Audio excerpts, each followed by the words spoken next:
Добрый день, дорогие зрители и слушатели! А вы сейчас в студии с нами вместе на проекте «Устная история». Этот проект о том, как представители русскоязычного сообщества и русской культуры переселяются на территорию Кыргызстана и обживаются здесь, привносят свой быт или заимствуют местный. Это очень интересно узнать, в каком культурном субстрате, на каком культурном фундаменте живут сейчас наши, ну если угодно, соотечественники или носители русского языка, или представители русской культуры. Меня зовут Алена Маслова, и я ведущая нашего проекта, а в студии у нас сегодня Павел. Любитель футбола, человек, который организует множество мероприятий, культурных ивентов, арт-инициатив. Будет очень интересно узнать сегодня, какой же субстрат культурно использует Павел для того, чтобы обжиться в Кыргызстане, что он привнес, а может быть, что показалось новым. Ну, в общем, начнем задавать вопросы и для начала познакомимся поближе. Здравствуйте, Павел. Добрый день. Расскажите немного о себе. Я человек сибирский. Это принципиально важно знать обо мне, потому что я родился в Западной Сибири, всю жизнь прожил в Томске, Бийске, Новосибирске. И мне кажется, это действительно важно, потому что я уверен, что сибирская идентичность отличается от общероссийской или там, от северо-русской. Согласна. Вот. А по поводу носителей русской культуры, это очень громко прозвучало. Приятно, конечно, но настолько я себя не оцениваю. Но у меня за плечами есть некоторое количество проектов, в том числе я из больших, важных, наверное, узнаваемых проектов. Я 1 год был координатором тотального диктанта в Новосибирске. Это вот проект по продвижению развития русского языка. А Новосибирск — родина этого проекта, там это очень ответственная должность была. Это было как раз в 22 году, в 23-м уже не был координатором. В смысле, был координатором, но уже в Бишкеке. Кстати, еще про идентичность. Павел является автором проекта «Тоска России», и мы об этом тоже расскажем. Очень интересно будет. Вообще все, что связано, конечно, с культурой, особенно когда наш гость относится к организации каких-то культурных вещей, это прекрасно и очень интересно. Спасибо большое. Понятна идентичность, и хочется сказать земляк, потому что вот я из Иркутской области, и я тоже, честно говоря, когда какое-то время прожив в центральной части России, я думала о том, что вот есть Сибирь, а есть Россия или есть центральная часть. Действительно, вот про эту культуру немножко позже еще поговорим. Вопрос про Кыргызстан сейчас.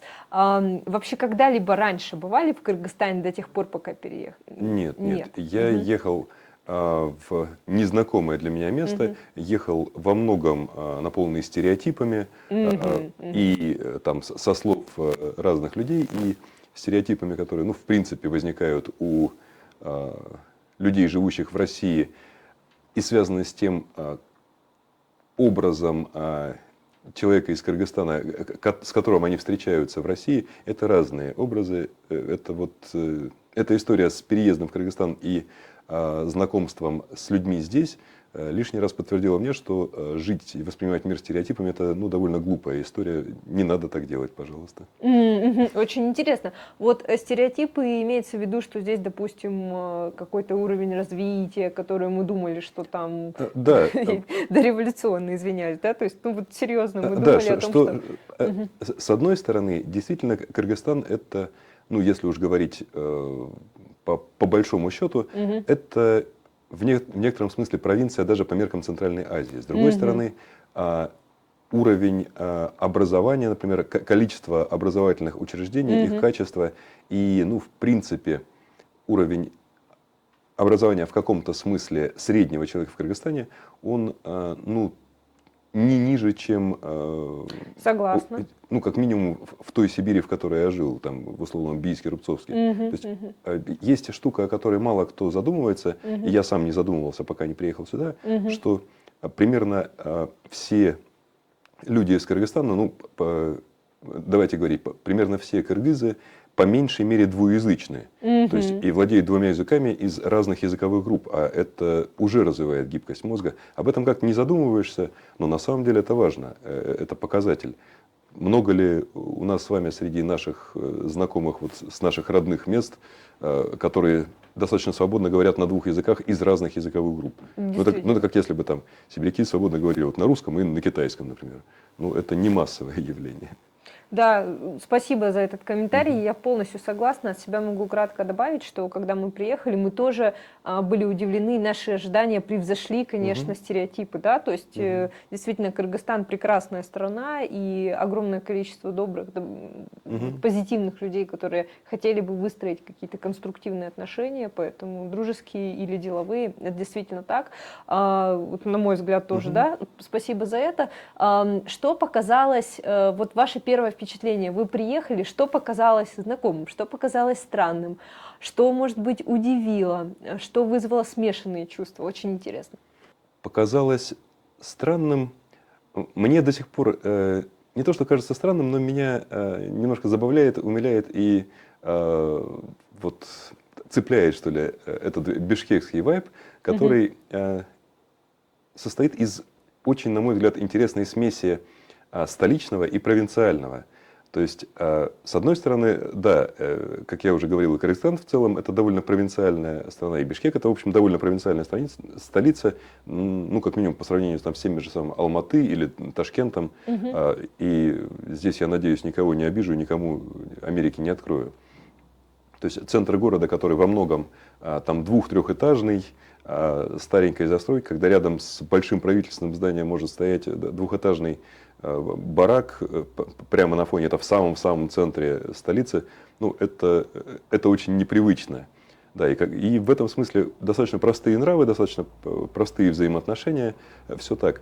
С другой стороны, это абсолютно безусловная столица с большой международной движухой. То есть ты, пройдясь по центру, вот там по Чую, как здесь говорят, по Чуйскому проспекту, где там ты можешь совершенно спокойно в течение 10 минут услышать там не только русскую и кыргызскую, но и там, турецкую, индийскую, испанскую, немецкую, английскую, итальянскую, какую угодно речь. То есть ты можешь услышать там, я не знаю, 10 разных языков в течение 10 минут. И это никого не удивляет, это абсолютно нормально, потому что это центр столицы.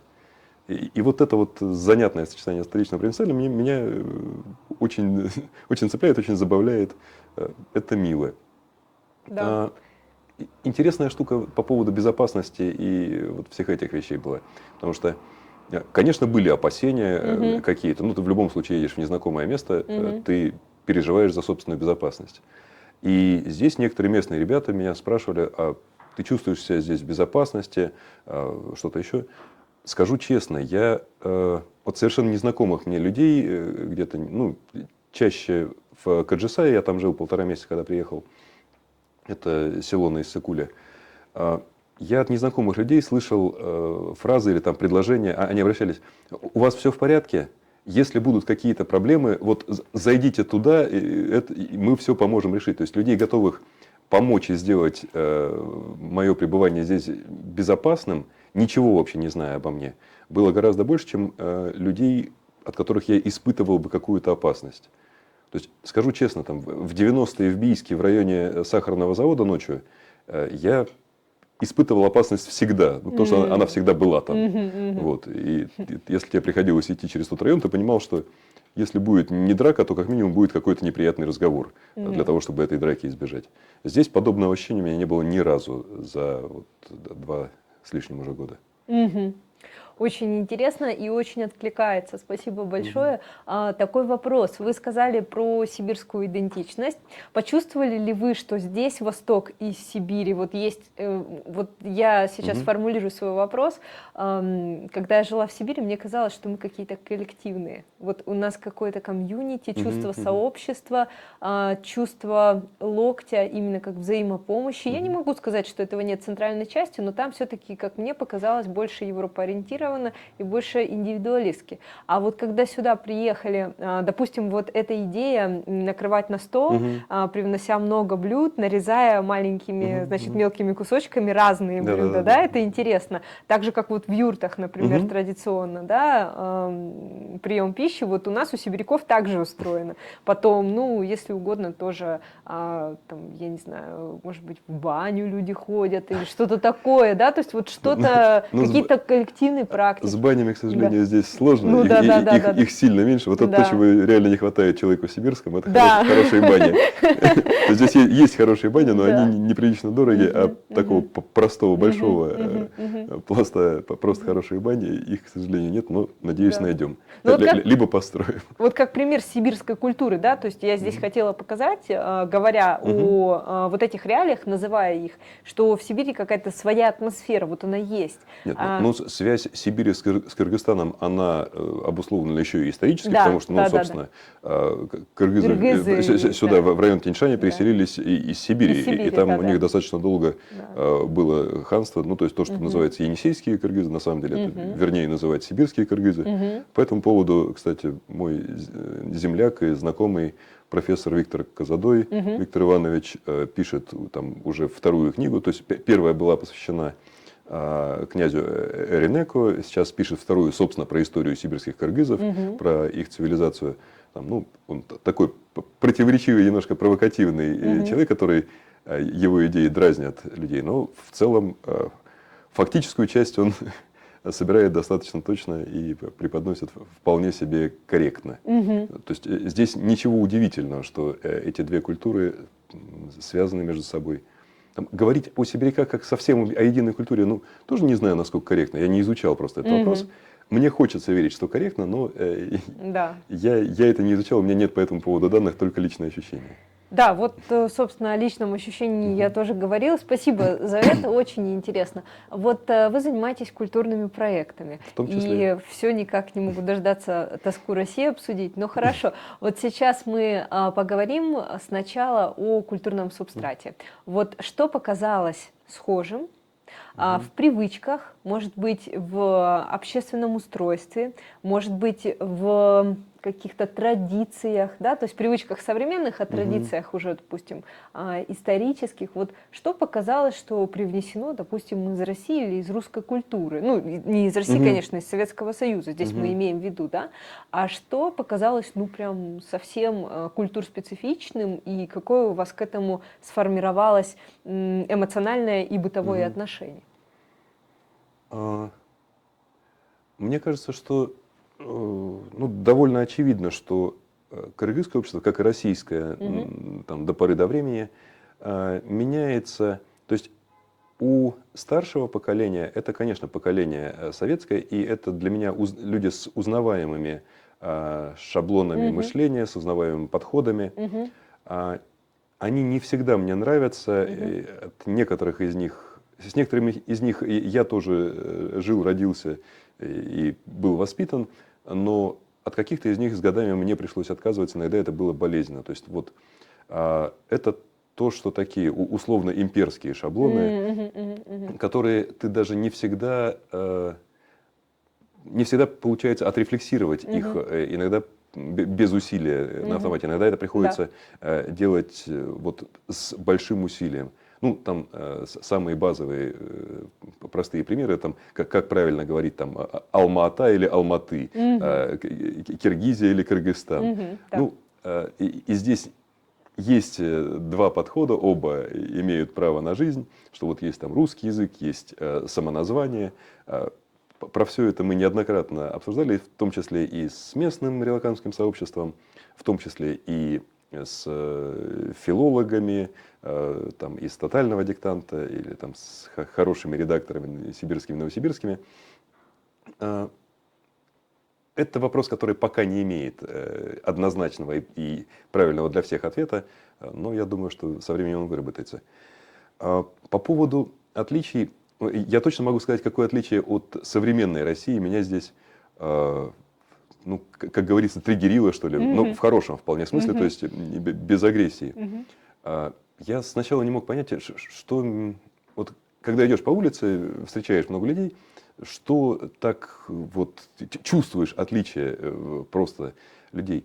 А потом я понял, идешь и ты видишь, что практически все, кого ты видишь, это люди, которые они общаются налегке, они общаются на приколе, они какие-то, блин, счастливые. Ты идешь и думаешь, черт побери, вы что такие довольные такие, что все такие счастливые, что у вас как будто ни у кого нету там, не знаю, 5 братьев, за которыми вы вещи донашиваете, как будто нет ни у кого кредитов и всего вот этого. Почему в России, когда иду там суровые лица, и только там на что-то могут люди среагировать. Да. А здесь идут хоть взрослые, хоть молодые ребята, ты видишь, что они друг друга подкалывают, они все вот на этом, на легком общении. И это, конечно, отличие для России. То есть, ну, там вот эта вот старая известная Россия для грустных, здесь и Кыргызстан для довольных. При этом ты понимаешь, что люди не обязательно очень благополучны материально. То есть у них совершенно точно есть какие-то проблемы, там не вполне ясное будущее, но это не мешает получать удовольствие от момента прямо сейчас. Это то, чему я стараюсь научиться. Правда, я согласна, и я заметила еще какое-то присутствие стабильности в этом, да, то есть психологическое здоровье здесь рождает действительно устойчивость, и она выражается, скажем, не только в эмоциональном состоянии и душевном спокойствии, она выражается и в экономике, то есть мы заметили, что получая, допустим, еще когда был курс 1 к 1, что, допустим, если ты получаешь 10 тысяч сом, что тогда было, опять же, 10 тысяч рублей, ты можешь на эти деньги позволить, вот, по крайней мере, продуктов, например, себе купить больше, можешь себе купить какую-то маломальски одежду, то есть, ну, понятно, не на 10 тысяч, но на какую-то обозримую зарплату, скажем так. Вот. А у нас как-то покупательная способность ниже, мне кажется. Как-то неустойчиво, может, маржа прыгает, не знаю. Ну, вот, я прямо сейчас не очень готов говорить о состоянии России, потому что, ну, я там, я, правда, заезжал туда летом ненадолго, вот этим летом, но, честно, я лучше помню Россию там, условно, 2,5-летней давности, и я понимаю, есть основания полагать, что за эти 2,5 года там что-то изменилось. Ну, мы тоже давно не были. Ну вот в самом начале, когда вот я после приезда, вот это воспоминание сейчас озвучила, именно после приезда, мне тоже показалось, что более устойчиво.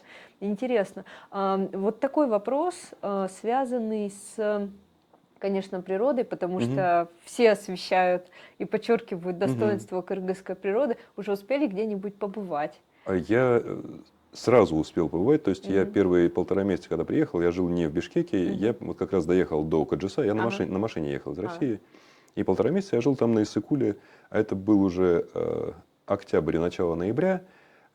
На самом деле, меня очень... То есть, начну с базовой установки.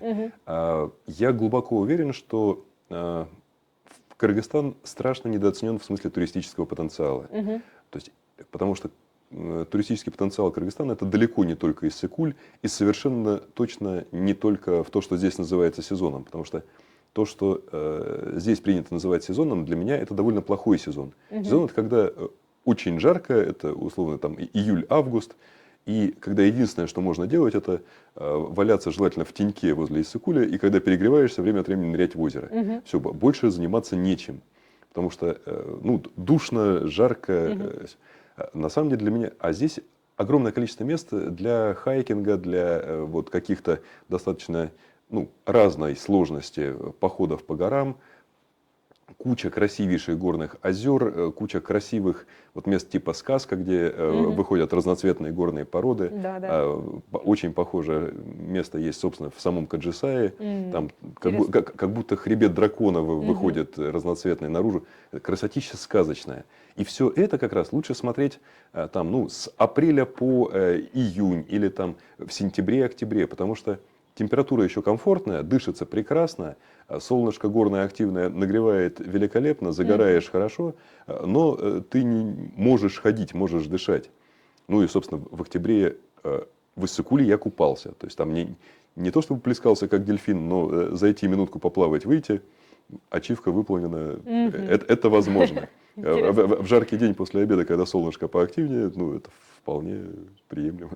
Здорово. Интересно, какие предметы культуры, когда, допустим, вы посещали, может быть, посещали Ош-базар, Ошский рынок, может быть, еще какие-то очень специфичные такие местечки, злачные в кавычках, да, то есть они неплохие, просто они очень-очень специфичные, например, Дордой. Или, например, есть еще один рынок, не помню, как называется. Артасайский довольно известный. Артасай, да, но есть еще один. Идея в том, что туда заходишь, а там, в общем, бабушки окуривают помещение от злых духов. духов все еще, да, то есть вот традиции шаманизма, если угодно, традиции, не исламские традиции, скажем так, вот, они тоже в кыргызской культуре присутствуют, и они очень специфичны. Вот что-то прям такое эдакое попалось ли вам на глаза, может быть, орнаменты или какие-то вещи? Ну, смотрите, я по поводу рынков, если Ош-базар, я там довольно часто бываю, на самом деле, я иногда туда просто закупаться хожу, мне не очень далеко,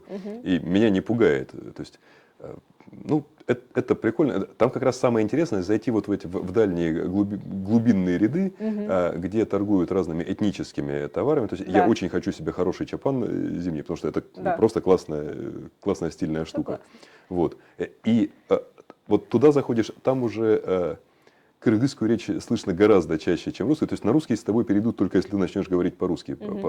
По умолчанию там говорят по-кыргызски. И это не то чтобы для туристов, это вполне себе для своих. То есть это туристическое там немножко другой кластер этого базара. А здесь уже вполне для своих. То есть там вот лежат вот такой вот пачкой ак-колпаки, как бы. И, ну, то есть понятно, что это не для того, чтобы заманивать туристов, а чтобы люди покупали и ходили. И вот это очень классно. Готовность не отрываться от своих корней и придерживаться их не просто ради показухи, ради там какого-то наряда и пижонства, а просто в повседневной жизни, это то, что здесь очень подкупает на самом деле. Здесь без лукавства скажу. Насчет особенных, ну, сам верну вас к «Тоске России». Для проекта «Тоска России» я в Новосибирске шил вещи, ну как шил, заказывал пошив, и здесь я решил вернуться к этой практике. А здесь, если хочешь что-то шить, то тебе нужно идти на рынок Мадина. И это потрясающее вот впечатление. Рынок на М – это Мадина. Мадина. Ну, бабушек окуривающих я там не увидел, но это производит неизгладимое впечатление, потому что это огроменный рынок и по территории, и в высоту там. Очень высокие штуки. Это чисто тканевый рынок. То есть ты приходишь, и там огромное количество тканей с контейнерами. Ты идешь по этим бесконечным рядам, они все не заканчиваются. То есть насколько я знаю, это крупнейший тканевый рынок по меньшей мере в Центральной Азии, а может быть и несколько шире. То есть это производит очень грандиозное впечатление. Особенно, когда попадаешь вот на этот рынок в момент намаза. То есть там звучит призыв на намаз, и 90% рынка просто закрывается там, минут на 15, на полчаса. Вот. И, то есть ты понимаешь, причем это не то, что закрывается, а просто повесили ленточку, все товары здесь же стоят, там два продавца на 200 метров этого ряда остались, так присмотреть, все. Никакого воровства, ничего такого нет и не может быть, потому что, не знаю, харам. Очень интересно. Спасибо огромное, такая яркая зарисовка, действительно, такая этническая и культурная. Да? У меня такой вопрос, «Тоска России». Конечно, вот теперь давайте обсудим проект. Расскажите нам, пожалуйста, что за проект, как начинался, какая миссия, очень интересно. Это проект про иронию, собственно говоря, и про нанесение на... Про различные принты сейчас на одежде, там обложки для паспорта я делал, шоперы делал, фартуки. Вот. Принцип в том, что всегда должно быть больше, чем один смысл как бы у надписи, которую ты видишь, там, или у рисунка, у принта. Он во многом корнями связан с Сибирью, потому что у меня там есть работы, вот как раз лицо сибирской национальности, там, сибирская язва и Сибирь с чистой совестью. То есть для меня это важная тема, и таким образом я ее тоже проношу. То есть там есть совсем регионалочки, вот как человек из Бийска, есть старая бийская шутка про то, что в Бийске есть лес. Он так и называется, лес бийский. Вот. И у меня есть принтик «Лес бийский», который настояла на том, чтобы его сделала моя жена, теперь уже бывшая, но вот до сих пор время от времени я для нее катаю, и не только для нее, вот этот принтик с лесом бийским, который очень забавляет и ее теперь уже московских там коллег. Понятно, очень интересно. Расскажу про связь. Здесь я только начал сейчас возрождать этот проект, как бы на новых корнях собрался с силами. Но у меня примерно год назад, может быть, чуть больше, был забавный момент, связанный с «Тоской России», вот на местной земле. какое-то мероприятие, не помню. В общем, в Плюре, по-моему, или в промзоне собирался какой-то рейв многосоставной. Среди прочего, там они приглашали людей прочитать небольшие лекции с презентациями на тему искусства. Как бы. Искусство, творчество и всего вот этого. То есть немножко рассказать о себе. Так как я люблю вписываться в разные активности, я говорю, ну вот у меня есть вот такой вот проект, если интересно, я могу попробовать как-то сформулировать свои идеи и рассказать. Я говорю, да, отлично, все, я сделал презентацию, и с тех пор я развлекаюсь, что у меня есть опыт работы лектором на рейве, то есть я был лектор на рейве, на секундочку, можно добавить в свое резюме, у кого есть еще такой опыт. Да, это просто очень забавно звучит. Правда, спасибо. Интересно, спасибо, что поделились. Вот, знаете, когда мы состоим в русском чате, естественно, да, то есть как-то, вот, кстати, вот этот вопрос о том, что русские не образуют диаспоры и комьюнити, это всегда очень такой предрассудок, и мне кажется, что здесь потихонечку он начинает как-то размываться, потому что, вот, да, как вы думаете, образуют ли русские комьюнити? Хороший вопрос. Русские образуют комьюнити, но мне кажется, что даже внутри этого комьюнити они, ну, во-первых, я все-таки не употреблял бы слово «русское», я бы говорил все-таки «россияне», потому что этнически мы очень разные. То есть мне очень сложно называть себя русским. Там, у меня мордва, коми, немцы и, там, не знаю, цыгане, евреи не образуют русскую нацию, если их перемешать всех вместе. Вот. Так вот, россияне образуют комьюнити и поддерживают какие-то связи, но, может быть, конечно, не такие тесные, как многие другие народы. И на примере вот чата «Друзья друзей», это чат местного русскоязычного комьюнити, можно сказать, что через какое-то время это комьюнити сегментируется, разбивается на более мелкие комьюнити. То есть я смотрю, что какие-то вот регулярные активности в рамках большого комьюнити, они становятся затруднительны, потому что кто-то там, есть там небольшое комьюнити в микрошах собираются, у нас есть там свое комьюнити игроков в что, где, когда и в квизы, то есть мы встречаемся, довольно тесно общаемся, у кого-то еще какое-то, у кого-то там по изучению иностранных языков комьюнити, ну то есть приехали, обжились. Поначалу, когда нужно было обжиться и все было непонятно, было очень важно держаться вместе. Сейчас, когда немножко обжились, поняли, как жить, начали каждый налаживать свою жизнь, оно сегментируется. Это, в общем, объяснимо и нормально. Но центра стремительных вот этих вот сближающих каких-то чувств у россиян, мне кажется, ну, наверное, меньше, чем у многих других народов. Спасибо, очень интересно. А у меня вопрос в рамках «Тоски России». Сделан ли принт на вашей сейчас толстовке в рамках «Тоски»? Да. Вот. Это один из свежих принтиков. Мне просто хотелось такие грубоватые руны. Да. И вот у меня тогда вопрос уже относительно предыдущего вопроса. Значит, смотрите, интересно, если это не что-то очень личное, очень специфичное, нет. Можете поделиться, почему «Как тут не пить»? Потому что ну, то есть это, как видите, он даже без вопросительного знака, потому что это скорее восклицание, чем вопрос. И он может относиться как к месту, так и к времени. То есть, потому что тут это понятие не только географическое, но и временное. Вот. И он может иметь как позитивную, так и негативную окраску. То есть в нем есть вот эта вот многозначность, которая важна для проекта «Тоска России». Слушайте, очень интересно. Тогда к названию «Тоска России» тоже. Я замечала какое-то время, что вот то, что мы сейчас говорили, кыргызы, они очень счастливы пребывать на своей земле, вообще просто жить. Вот это экзистенциальное счастье, да, чувство того, что я существую, и это хорошо. И экзистенциальный ужас или даже культура страдания, которая существует все-таки в русской культуре, не дать не взять. Действительно, много веков, даже если мы посмотрим, например, на религиозные образы, на образы, на образа, да, на лики святых, мы увидим, что у всех из них, у многих из них выражение лица, допустим, выражает какую-то, извиняюсь за тавтологию, но производит какую-то печаль. Там вселенская скорбь, да. Да, то есть это скорбь, это горевание, это печаль. И «Тоска России» соотносится ли как-то вот с этим даже не стереотипом, а, наверное, с характерной чертой того, что для россиян или для российской культуры, для русской культуры характерна культура страдания. Это, в Или этом, черта конечно, страдания. есть вот эта и ирония. То есть, ну вот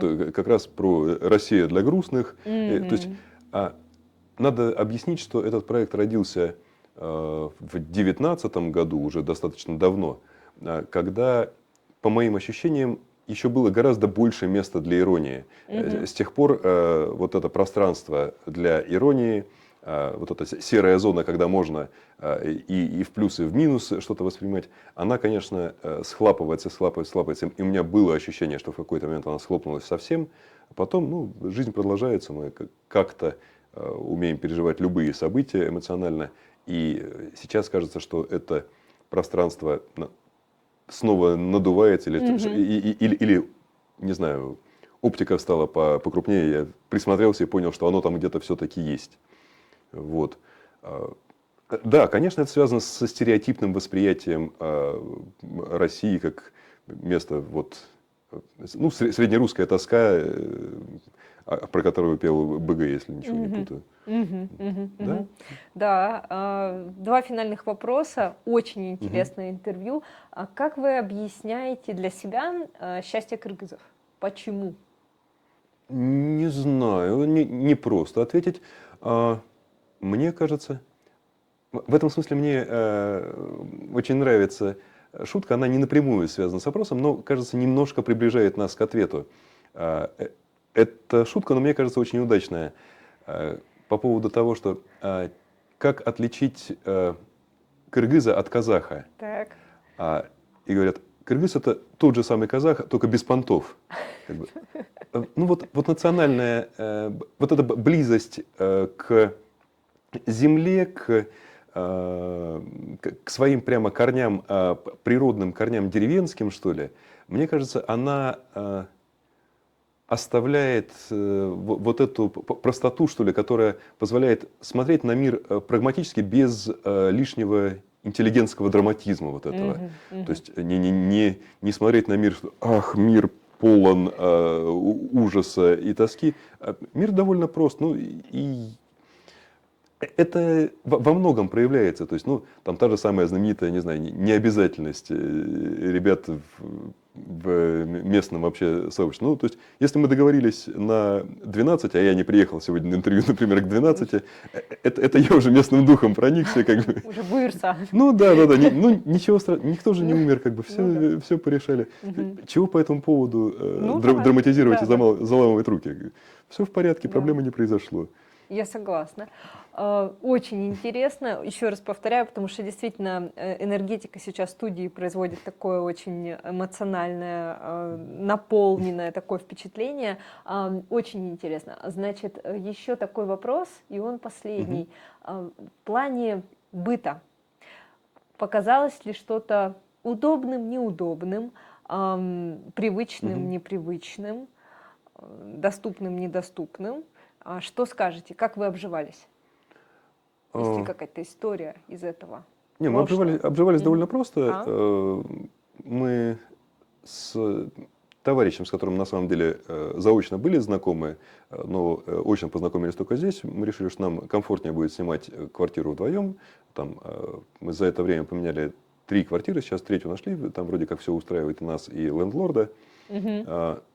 Из непривычного, честно, я скажу, я был абсолютно уверен, что в столице, в столичном городе обязательно должны быть Икея или Леруа Мерлен. То есть, ну, если они есть там, я не знаю, в Новосибирске, в какой-нибудь там Самаре, то как их может не быть в Бишкеке, я не представлял. То есть я был уверен, что это есть. Надо отдать должное.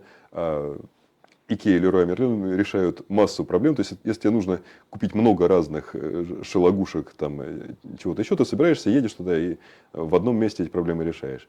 Здесь пришлось приспосабливаться к тому, что для этого тебе придется посетить несколько разных мест. Да, придется получше изучить город, узнать, где вообще что хорошее, а где что не очень.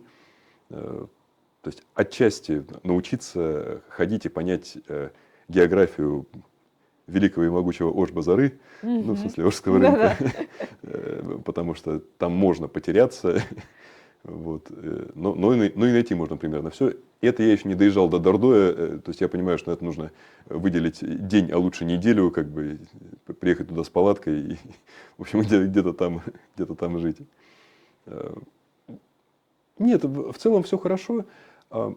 Я обожаю здесь, конечно, сезон там, августа-сентября, когда здесь овощи, фрукты становятся по неприлично дешевым ценам. Ну, то есть, если сейчас еще можно, там, я не знаю, килограмм яблочек взять, условно, за 50 сом, а летом, мне кажется, что в хороший день к вечеру, мне кажется, тебе могут немного доплатить за то, что ты забрал уже эти яблоки, и человеку не приходилось сидеть на этом месте. Спасибо большое за вашу историю. Вам спасибо.